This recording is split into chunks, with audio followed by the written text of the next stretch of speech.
Windsor Castle, the evening of the 11th of December, 1936. In a small room on the ground floor of the Augusta Tower, a man sits alone at a baize-covered table.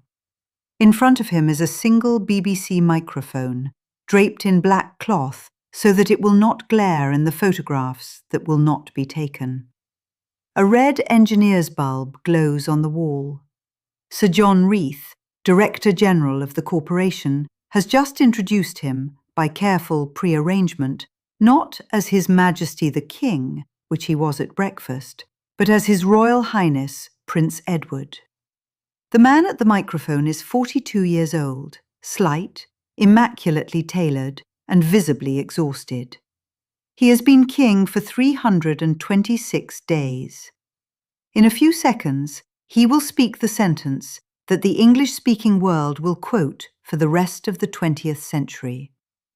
"I have found it impossible," he says, in the clipped Atlantic vowels he had picked up somewhere between the trenches and the dance floors of the 1920s, "to carry the heavy burden of responsibility and to discharge my duties as king, as I would wish to do, without the help and support of the woman I love." The woman I love. 6 words, 8 syllables, and an entire legend in embryo. By the following morning, those words will be on the front page of every newspaper from Sydney to San Francisco. They will be carved into the popular memory of the century with such force that almost everything else about Edward VIII, what he believed, how he governed, what his own family thought of him, will be sanded away by their gleam. The legend will harden into a single sentence in 1,000 school textbooks: the king who gave up his throne for love. It is a beautiful sentence. It is also, in almost every important respect, misleading. The reign that ended that night in the Augusta Tower had lasted under 11 months.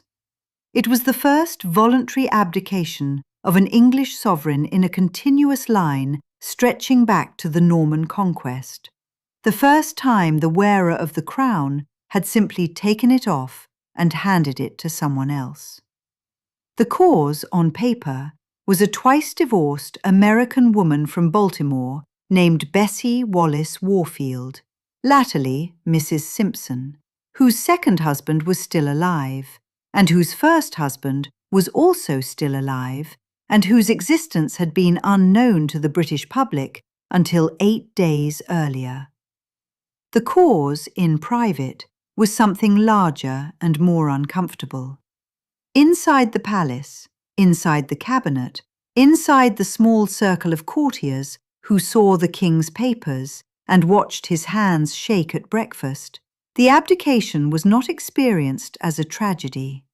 It was experienced as a deliverance. That is the story buried beneath the famous broadcast. Not love against duty, but a sovereign his own family had come to regard as unfit, unserious, and, in ways that would only become clear later, dangerous. Queen Mary, the dead king's widow, would never publicly use the word relief, but her letters, slowly released across the following half-century, read like nothing else. The romantic legend has had 90 years to grow. The documentary record has been catching up ever since. To understand what was lost and what was not lost on the 11th of December 1936, one has to step back into the world Edward inherited. Britain in early 1936 was a constitutional monarchy still climbing out of the Depression, governed by Stanley Baldwin's national government, watching with sharpening anxiety as Hitler remilitarized the Rhineland in March and Mussolini's troops finished their conquest of Ethiopia. The empire stretched, still, from the wheat fields of Saskatchewan to the tea gardens of Assam, from the dockyards of Sydney to the gold mines of the Transvaal. The crown that bound it together was no longer the executive instrument it had been a century before.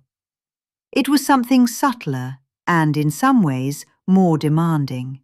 A symbol of continuity, sobriety, restraint. The still point at the centre of a noisy democratic age. The sovereign was expected to read the papers, sign the bills, receive the prime minister, and otherwise embody a national idea of duty. Personality was supposed to be inaudible. Into that role, on the 20th of January 1936, stepped a man who had spent 20 years cultivating personality as his trademark.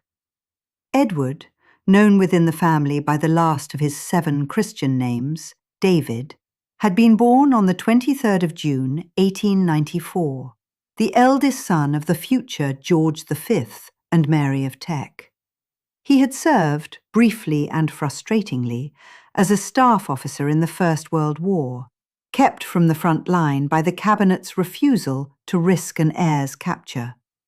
He had emerged in the 1920s as the most photographed human being on the planet, the small, slim, blonde Prince of Wales, in +4s on a Long Island golf course, in white tie at a Vienna ball, in a sola toppi on a tiger shoot in Nepal, riding in open cars through Toronto and Bombay and Cape Town to crowds that genuinely seemed to adore him.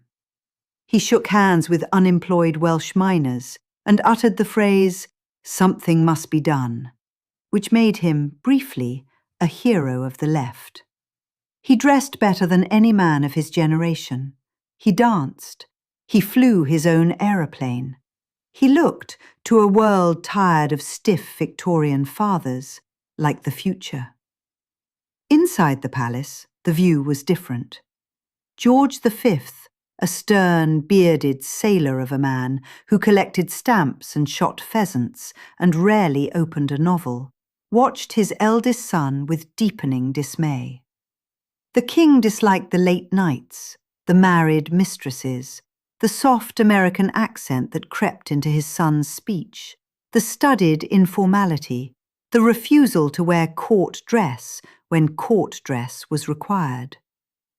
In 1935, the year before his death, the old king is recorded by at least 3 separate witnesses as saying, in tones of quiet certainty, "After I am dead, the boy will ruin himself within 12 months. To another courtier, he confided his real wish. "I pray to God that my eldest son will never marry and have children, and that nothing will come between Bertie and Lilibet and the throne." Bertie was his stammering second son, the Duke of York. Lilibet was Bertie's elder daughter, then 9 years old, the future Elizabeth II. George V wanted, in plain language, to skip a generation. He did not get his wish, but he had named the problem. The pattern George V feared was already there to read. Edward had spent most of the 1920s in a long, semi-public affair with Frieda Dudley Ward, a politician's wife of charm and discretion, and most of the early 1930s in a similar arrangement with Thelma, Lady Furness, a glamorous Anglo-American.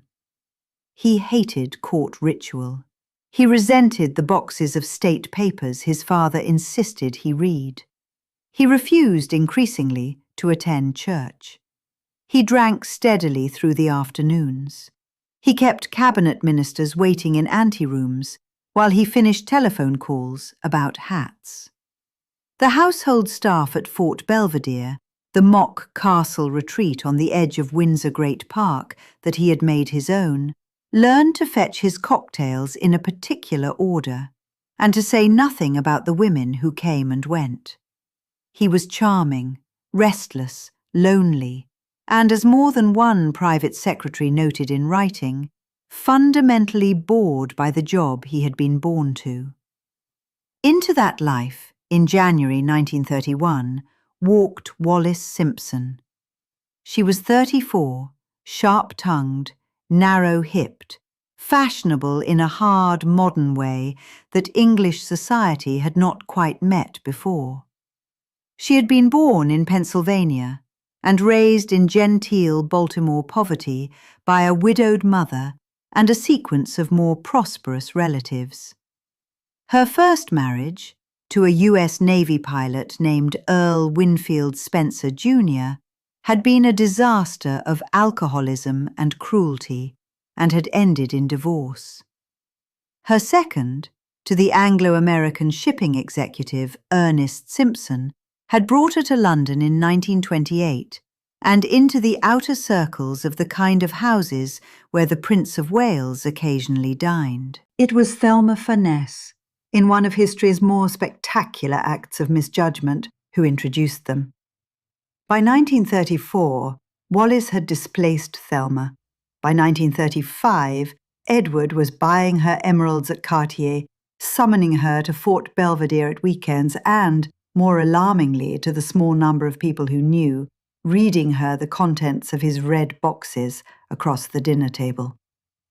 When George V died at Sandringham on the evening of the 20th January 1936, of a heart failure quietly assisted by his physician's morphine, his eldest son was at his bedside. Witnesses recalled Edward weeping uncontrollably in a way that startled even his mother. Within an hour, possibly less, he was on the telephone. Not to Baldwin, not to the Archbishop, not to any of the men whose advice the new sovereign would need before dawn. He was on the telephone to Mrs. Simpson, in her flat in Bryanston Court, telling her that his father was dead and that he was now king.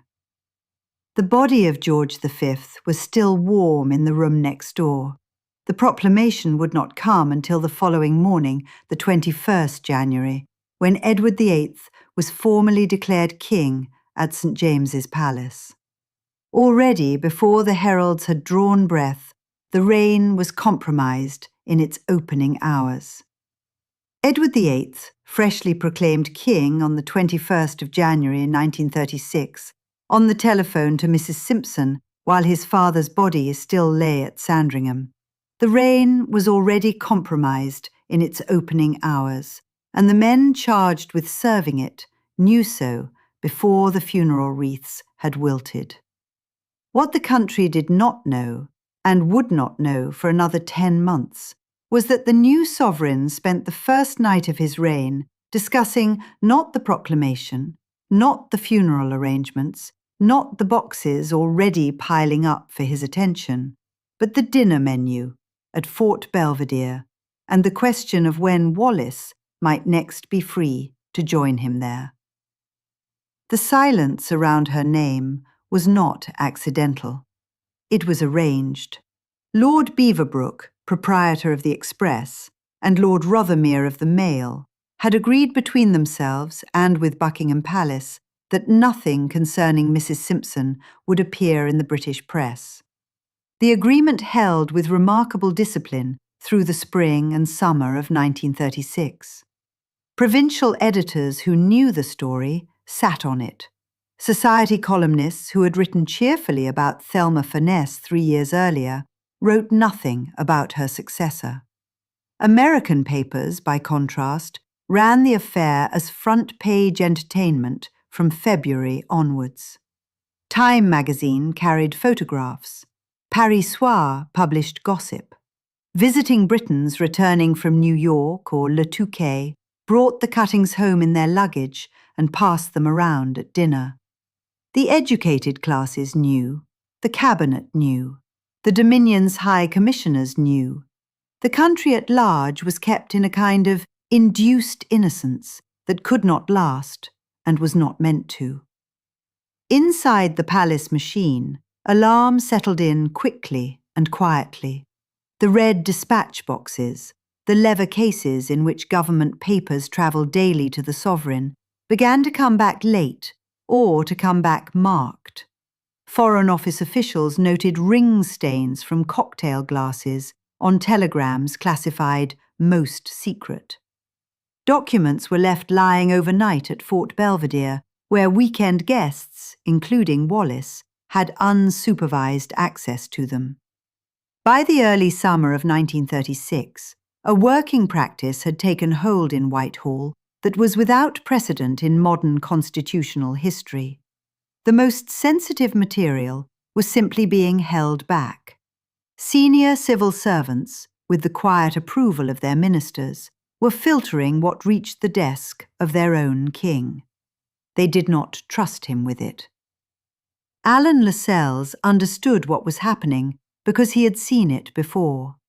Lascelles, known throughout the household as Tommy, had served Edward as Prince of Wales in the 1920s and had resigned in 1929 in something close to despair, telling Stanley Baldwin at the time that he believed the heir to the throne was unfit for it. Baldwin had then said something that Lascelles never forgot, that the best service the prince could do the country might be to break his neck out hunting.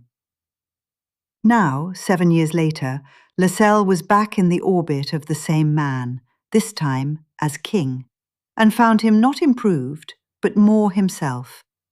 The vanity was sharper, the boredom set in faster, the dependence on Wallis for every small decision, what to wear, whom to see, whether to attend a particular service or sign a particular paper, had become total. Officials brought submissions to the king and learned to gauge in advance whether Mrs. Simpson had been consulted, because if she had not, no decision would be reached. In August came the cruise that ended any hope of containment. Edward chartered the Narlin, a steam yacht of considerable elegance, and took Wallis and a small party down the Dalmatian coast and into the Aegean. The party went ashore in Greek villages where local crowds, who had no idea who Wallis was, cheered them as a couple. Photographers from the American and Continental wire services followed the yacht in motor launches. Pictures of Edward in shorts, shirtless, holding Wallis's hand on deck, appeared in newspapers from Vienna to Buenos Aires. At Marlborough House, Queen Mary received envelopes from friends abroad. No notes enclosed, only the cuttings. She read them in silence and then, by the account of her lady-in-waiting, sat for a long time without moving. She had buried her husband 7 months earlier. She now understood, with the precision that had always characterized her, that the throne her husband had warned her about was going to be lost. The mechanism of that loss was already in motion in an English provincial court. On the 27th of October 1936, at the Ipswich Assizes, Wallis Simpson was granted a decree nisi of divorce from Ernest Simpson on grounds of his adultery, the adultery in question having been arranged for the purpose with a woman called Buttercup Kennedy at the Hôtel de Paris in Bray. The legal fiction was conventional for the period.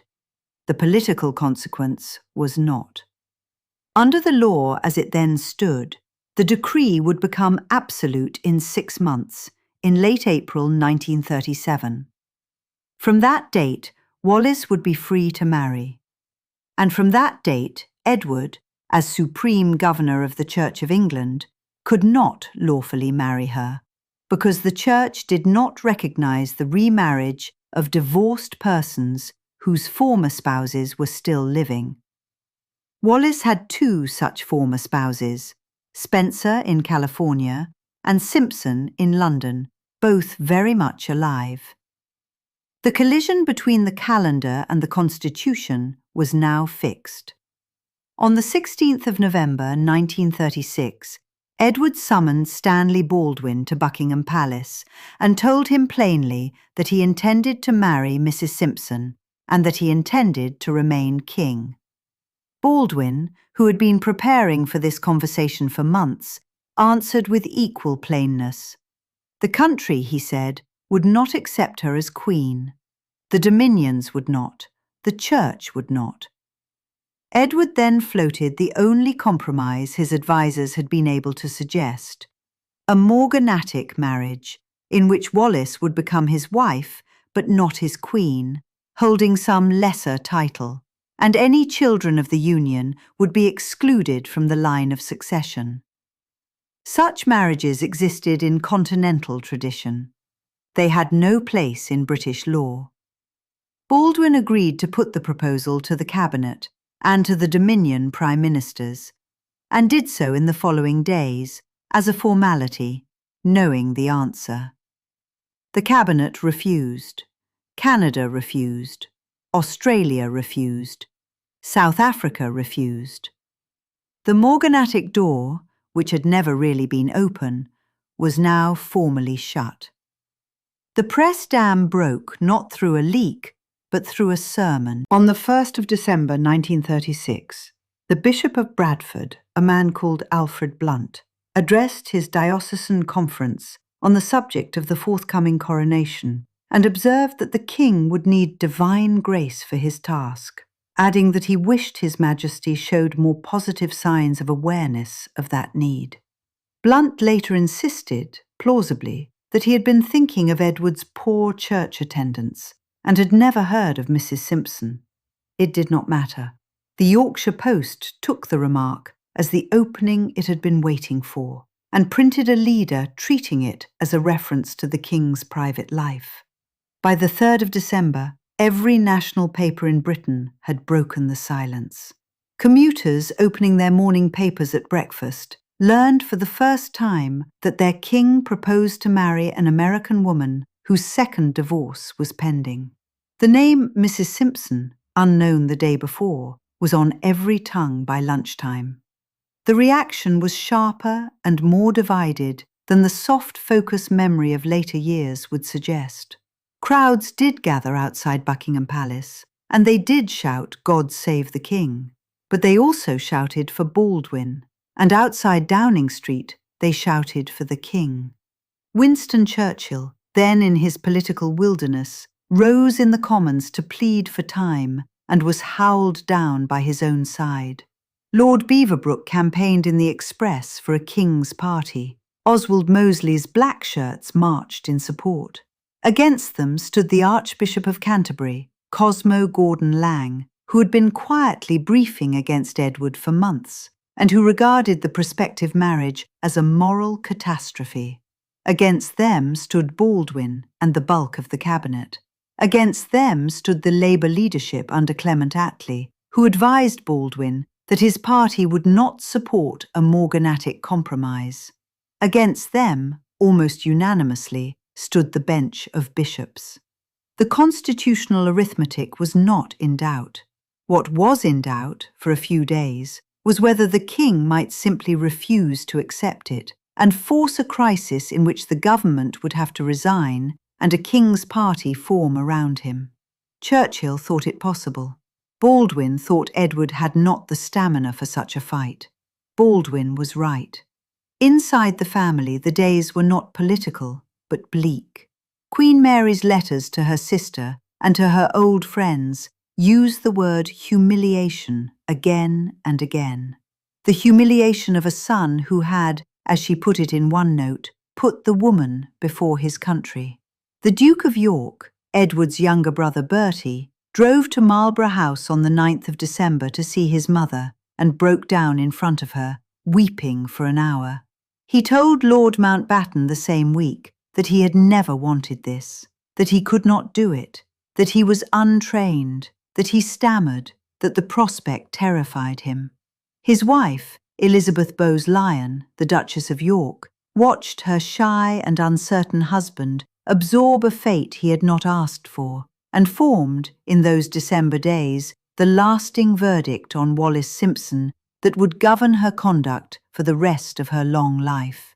She would not forgive, she would not receive, she would not name. The Hinge week, from the 5th of December to the 10th of December, Edward spent largely at Fort Belvedere, his retreat near Windsor, surrounded by lawyers and by his 3 brothers. Wallis, fearing for her own safety after bricks were thrown at her windows in Cumberland Terrace, had fled to the south of France and was staying at the Villa Louviers near Cannes. The transatlantic telephone line between Fort Belvedere and the villa was kept open for hours at a time. In one of those calls, recorded in her own later account and corroborated by witnesses at both ends, Wallis tried to persuade Edward to give her up, to remain king, to let her disappear. He refused. By the evening of the 9th of December, his mind was set. He would abdicate. On the 10th of December 1936, in the octagonal drawing room at Fort Belvedere, Edward sat at a desk and signed the instrument of abdication. The document ran to 7 lines of typescript. His 3 brothers, Albert, Duke of York, Henry, Duke of Gloucester, and George, Duke of Kent, signed each in turn as witnesses. It was, by every account of those present, a quiet and businesslike scene. The king almost relieved, his brothers stricken. The following day, Parliament passed His Majesty's Declaration of Abdication Act, and the reign, lasting 326 days, was at an end. That evening, from a small room at Windsor Castle, introduced by Sir John Reith of the BBC as His Royal Highness Prince Edward, he spoke to the Empire. He said he had found it impossible to carry the heavy burden of responsibility and to discharge his duties as king, as he would wish to do, without the help and support of the woman he loved. The phrase entered the language within minutes. In the small hours of the 12th December, before dawn, Edward was driven to Portsmouth and put aboard the destroyer HMS Fury, bound for Boulogne. He stood on deck in the cold and watched the English coast recede. In London, at the same hour, his brother, now King George VI, was preparing to receive his first audience as sovereign, and was, his valet later said, so overcome with nerves that he vomited before he could dress. Before dawn on the 12th December 1936, HMS Fury slipped out of Portsmouth Harbour with a single passenger of any consequence aboard. He travelled now as His Royal Highness Prince Edward, a title invented for him hours earlier because no one in Whitehall quite knew what else to call a king who had stopped being one the previous afternoon.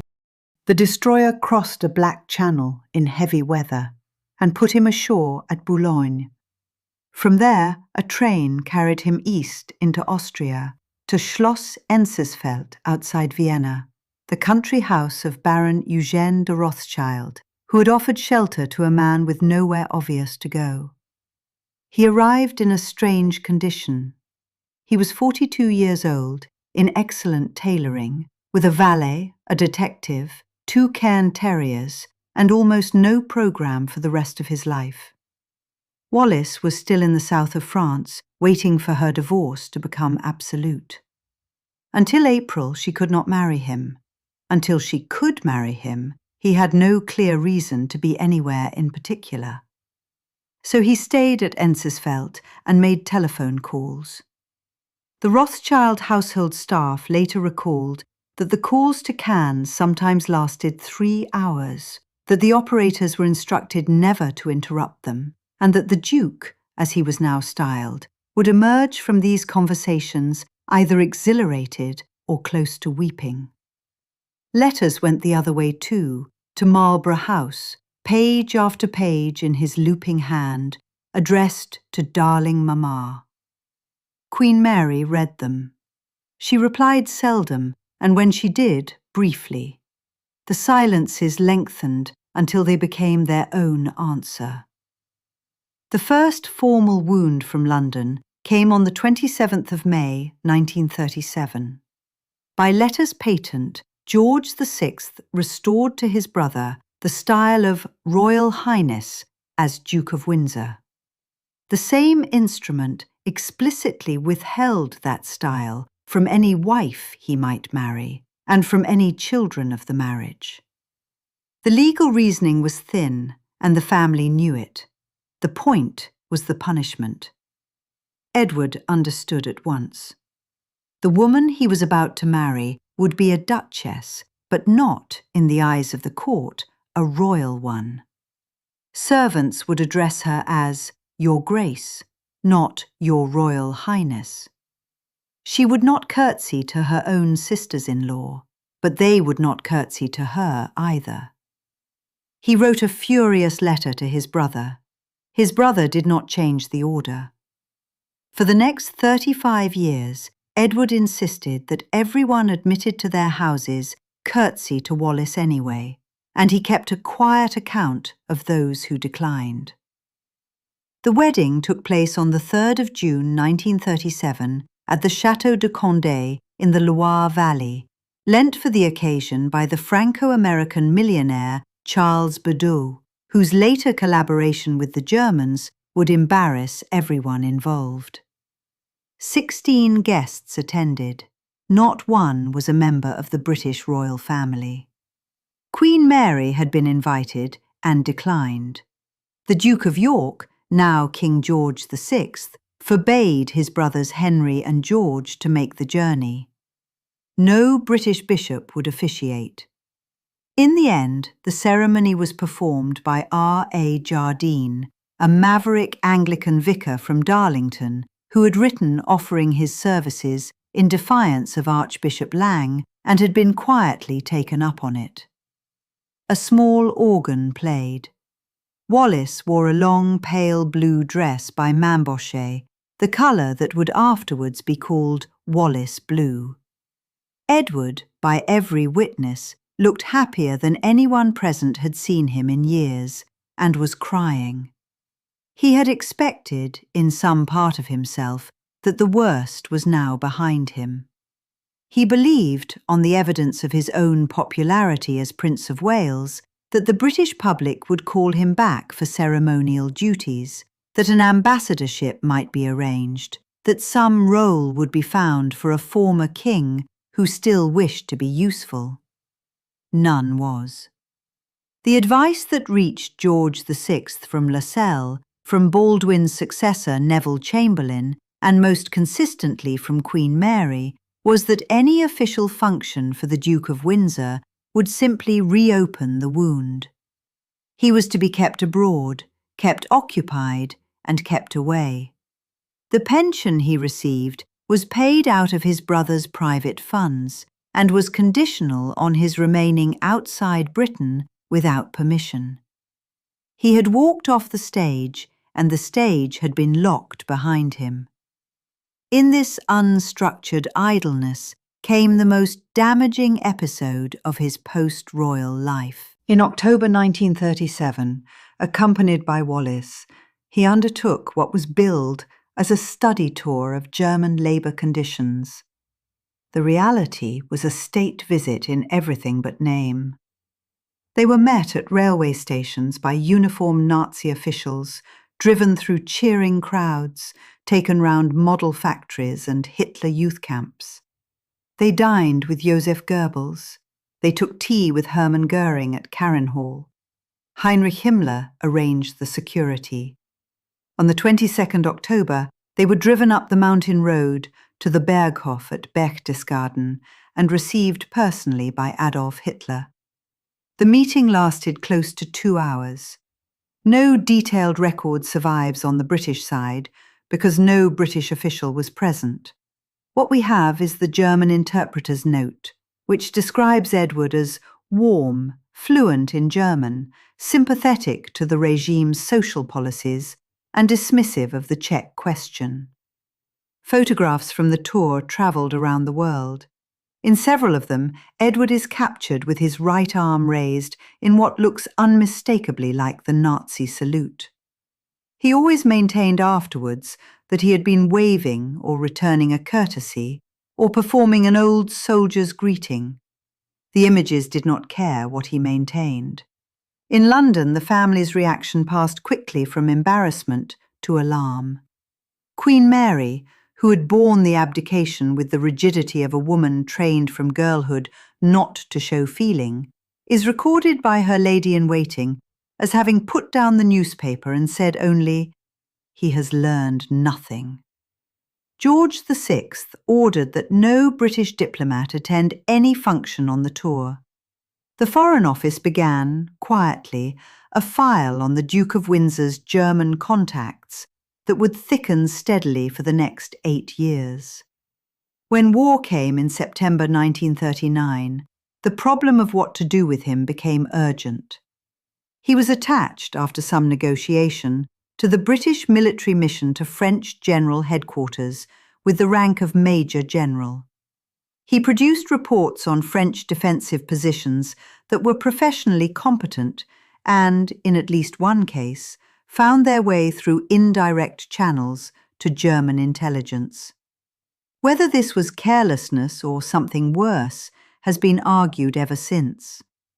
When France fell in June 1940, the Windsors fled south, first to Biarritz, then across the border into Spain and on to Lisbon. There they lingered for several weeks in a villa belonging to a Portuguese banker with German business interests, while in Berlin a plan took shape that the German Foreign Ministry filed under the codename Operation Willi. The Marburg files, captured at the end of the war and reluctantly released decades later, set out the scheme in detail. Walter Schellenberg of the SS was sent to Lisbon to persuade, or, if necessary, abduct the Duke and Duchess and bring them back into Spanish territory, where they would be held in comfortable seclusion against the day when a defeated Britain might need a more pliable king than George VI. The documents quote German diplomats, reporting that Edward had spoken of his belief that continued bombing would make the British ready for peace. How accurately the Germans were reporting their own wishful thinking is a separate question. What is not in doubt is that Churchill in London read the intercepts, understood the danger, and acted. The Duke was offered the governorship of the Bahamas. He hesitated. Churchill sent a telegram making clear that refusal would be treated as something close to desertion in wartime. Edward accepted, and on the 1st of August 1940 sailed for Nassau. He spent the next 5 years on a chain of small islands he openly despised. In private letters, he called the Bahamas a third-class British colony, and its inhabitants names that do not bear repeating. Wallis complained about the heat, the insects, the limited society, and the absence of decent dressmakers. They imported food, furniture, and friends. They took long leaves in Palm Beach that the Colonial Office regarded with suspicion. And yet, set against the rest of his post-royal career, the Bahamas posting contains the one clear act to his credit. When riots broke out in Nassau in June 1942 over wages paid to black labourers on American airbase construction, Edward did not retreat behind official platitudes. He went into the affected districts, took testimony, overruled the local white commercial elite, and pushed through wage reforms and a commission of inquiry whose findings still read as fair-minded. It was the work of a competent, middle-ranking governor. It was also a glimpse of what, in another life and with steadier guidance, he might once have been. The freeze from his family did not thaw. Throughout the war years, George VI continued to refuse Wallis entry to any royal residence in Britain. Letters between the brothers grew shorter and colder. Queen Mary, who lived until 1953, never met her daughter-in-law. When Edward came to London on rare permitted visits, he stayed at Claridge's or with friends, never at the palace. He attended his mother's funeral in March 1953, alone. Wallis remained in New York. He wrote to her from Marlborough House afterwards, in a tone of cold astonishment at his own family, describing them in a sentence that has become famous and that he plainly did not regret committing to paper, as a smug, stinking lot.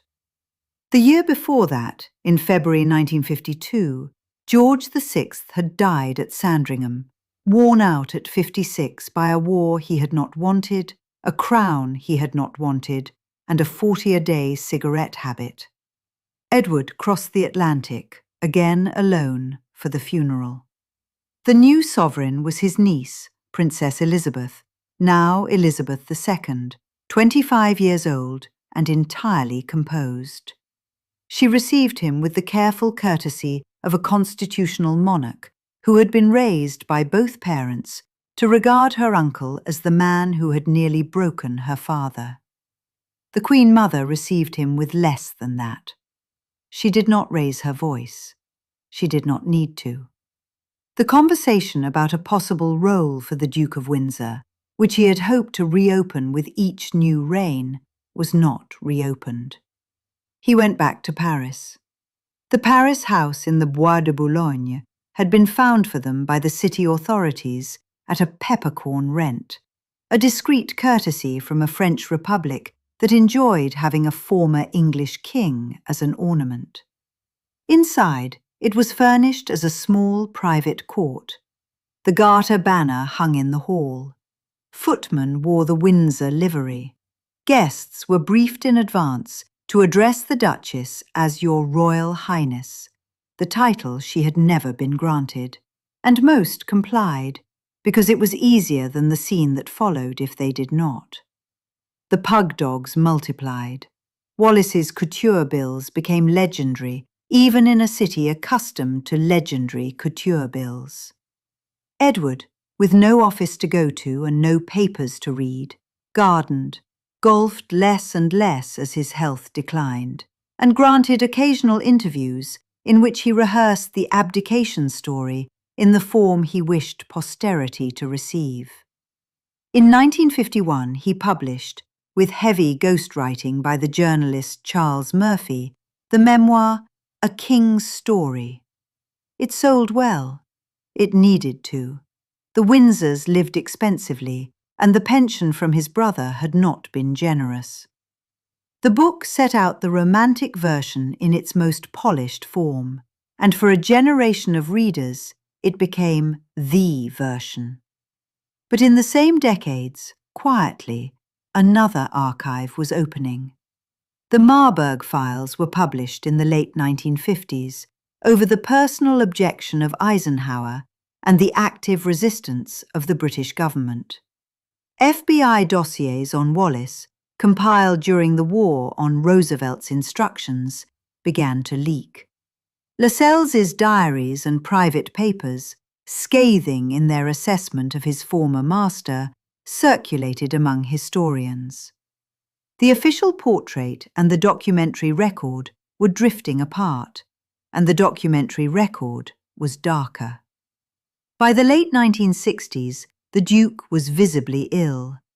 Years of heavy smoking had given him the throat cancer that would kill him. French doctors visiting the house in the Bois de Boulogne noted, with the tact of their profession, that the Duchess received more callers in an afternoon than her husband did in a week, and that the former King of England spent his days in a chair in her dressing room, watching her prepare for evenings he no longer had the strength to attend.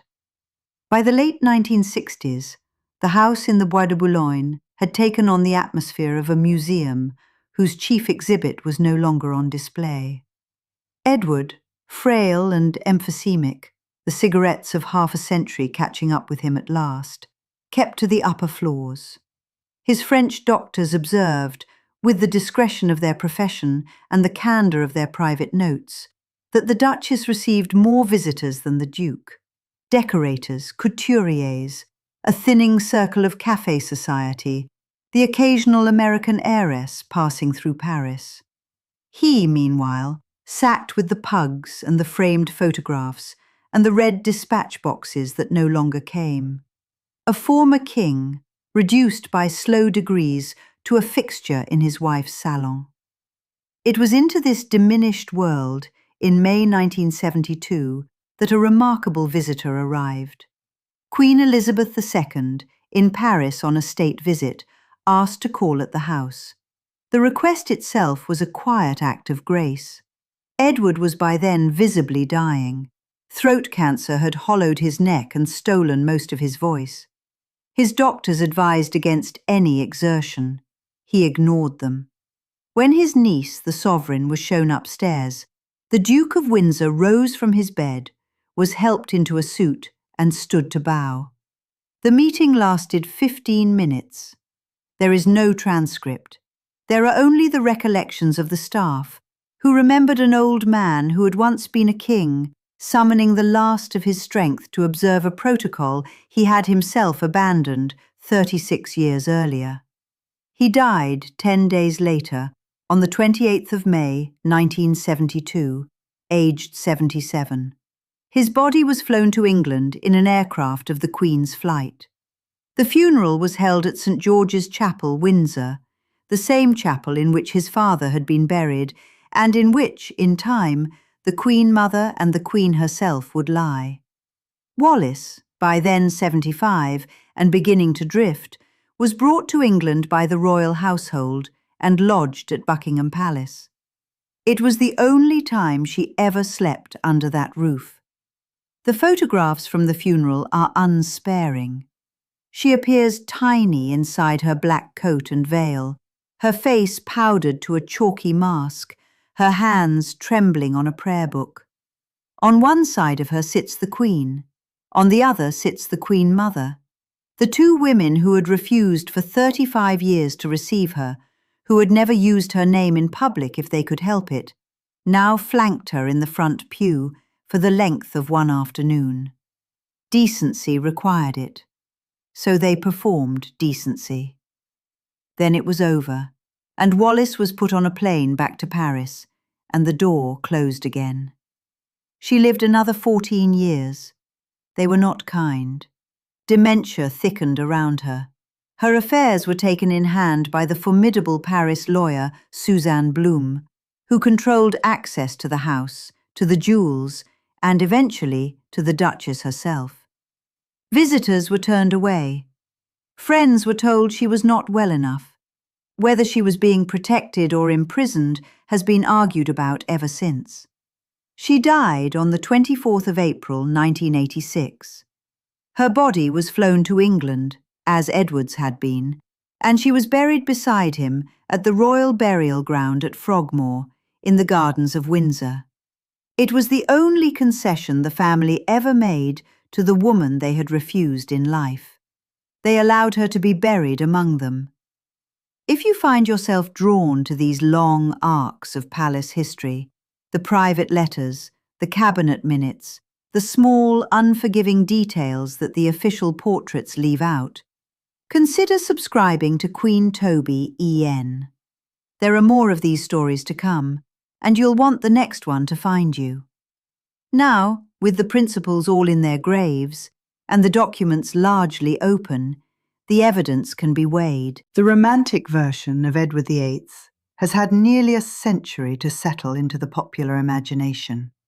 A king who gave up an empire for love. A man who chose the heart over the throne. A line in a radio broadcast, "The woman I love," cards into the memory of a generation that heard it live and passed it down to the generations that did not. It is a clean story. It is also, on the evidence, an incomplete one. The documentary version is harder to romanticize. A man who came to the throne unsuited to it by the testimony of those who had to work with him.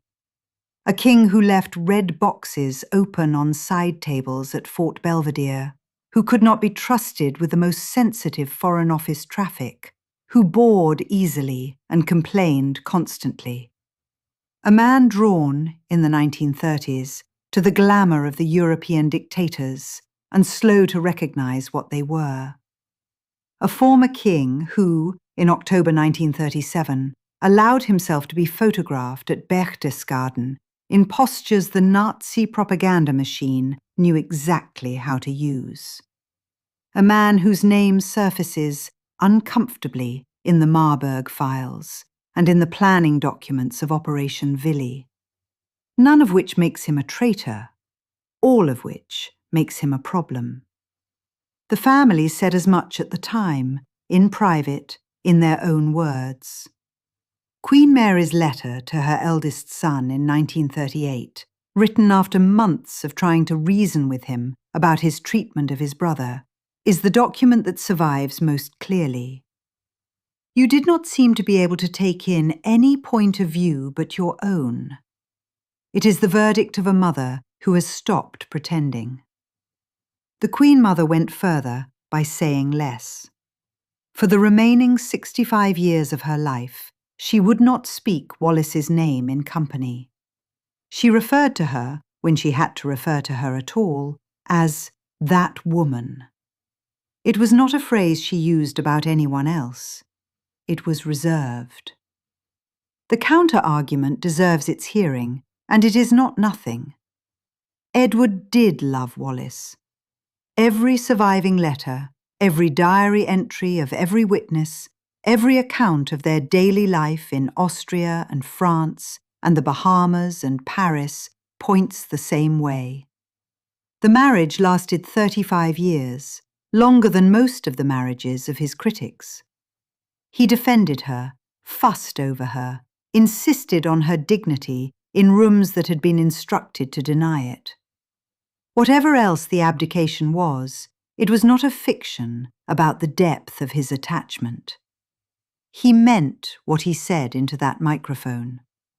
The tragedy of his life, and the harder truth the romantic version cannot accommodate, is that personal sincerity and public unfitness are not opposites. They can sit inside the same man on the same day as the same fact. And the structural consequence of his choice outlived everyone who made it. The abdication forced his stammering, reluctant younger brother onto the throne. George VI took the crown, believing it might break him, and in the end it did. He worked through the war on nerves and cigarettes, and he died in 1952, aged 56, worn out a decade before his time. His daughter, 25 years old, was in a treehouse in Kenya when she became queen. Elizabeth II inherited the throne a full generation earlier than anyone had planned, and she inherited it with an instruction written nowhere but understood by everyone in the family. Do not be your uncle.